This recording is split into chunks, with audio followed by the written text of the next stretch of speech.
आप सभी को अहोई अष्टमी की हार्दिक शुभकामनाएं। एक बार एक साहूकार था जिसके 7 बेटे थे, 7 बहुएं और एक बेटी भी थी। दीपावली से पहले कार्तिक कृष्ण अष्टमी को 7वें बहुएं अपने एकलौती ननंद के साथ जंगल में मिट्टी खोद रही थी। वहीं पर श्याऊ यानी कि सही की नाद थी। मिट्टी खोदते समय ननंद के हाथ से सोही का बच्चा मर गया। श्याऊ माता बोली कि मैं तेरे कोख बांधी। तब ननंद अपने 7 भाभियों से बोली कि तुम में से मेरे बदले कौन कोख बांधेगा।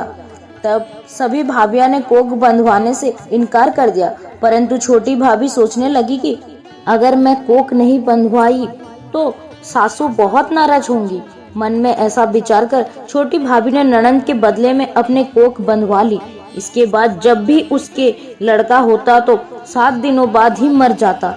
एक दिन उसने पंडित जी को बुलाकर पूछा कि मेरी संतान 7वें दिन में ही क्यों मर जाता है।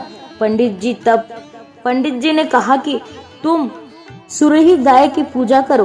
काली गाय स्याऊ माता की भाईली है, वह तेरी कोख छुड़वा देगी, तब तेरा बच्चा जिएगा। इसके बाद से तो बहू प्रातःकाल उठकर चुपचाप काली गाय के नीचे सफाई आदि करने जाती है।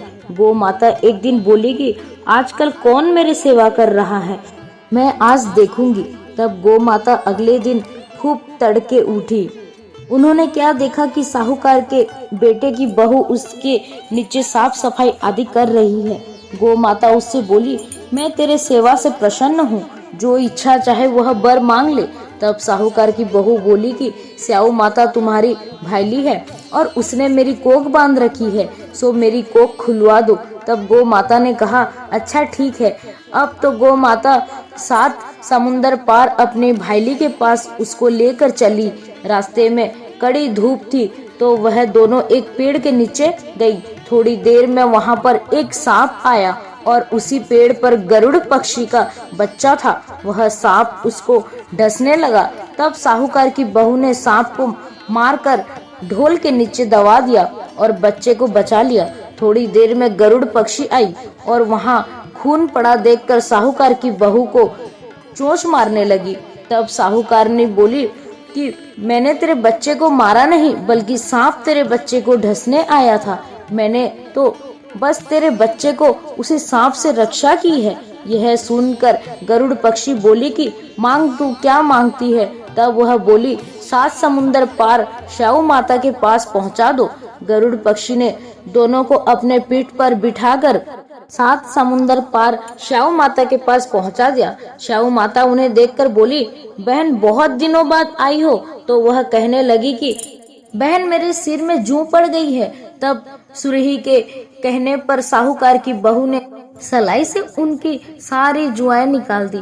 इस पर स्याऊ माता प्रसन्न हो गई और बोली कि तूने मेरे सिर में बहुत आराम पहुंचाया है, तूने मेरे सिर में सलाई डाली है, इसलिए तेरे 7 बेटे और बहू होंगे। तो वह बोली कि मेरे तो एक भी बेटा नहीं है, तो 7 बेटे कहाँ से होंगे। स्याऊ माता बोली, वचन दिया है, अगर वचन से फिरूं तो धोबी कुंड पर कंकरी हो जाऊं। जब साहूकार की बहू बोली कि मेरे कोख तो तुम्हारे पास बंधी पड़ी है, तो यह सुनकर स्याऊ माता कहने लगी कि तूने तो मुझे बहुत ठग लिया है। मैं तेरी कोख खोलती तो नहीं, लेकिन अब तो मुझे खोलनी पड़ेगी। जा, तेरे घर तुझे 7 बेटे और 7 बहुएं मिलेंगे। तू जाकर उजमन करना, 7 अही बनाकर 7 कढ़ाई करियो। तब वह बहू लौटकर घर आई तो देखा घर पर 7 बेटे और बहुएं बैठी हुई हैं। देखकर वह तो खुश हो गई। फिर उसने 7 अही बनाई, 7 उजमन किए और 7 कढ़ाई की। रात के समय जिठानी आपस में कहने लगी कि जल्दी जल्दी नहाकर पूजा कर लो, कहीं छोटी बच्चे को याद करके रोने ना लग जाए। लेकिन थोड़े ही देर के बाद उन्होंने अपने बच्चे से कहा कि जाओ अपने चाची के घर जाकर देख कर आओ कि आज वह अभी तक रोई क्यों नहीं है। बच्चे ने जाकर कहा कि चाची तो कुछ मान रही है और खूब उजमन हो रहा है। यह सुनते ही जिठानी दौड़ी छोटी बहू के पास आई और जाकर कहने लगी कि अरे तूने कोक कैसे छुड़वाई। तो बहू बोली कि तुमने तो कोक बांधी नहीं थी, मैंने अपनी कोक बंधवा ली थी। अब श्याऊ माता के कृपा से मेरी कोक खोल दी है। श्याऊ माता ने जिस प्रकार बहू की कोक खोली, उसी प्रकार सब संतान चाहने वाले की कोक खोले। प्रेम से बोलिए अहि माता की जय हो।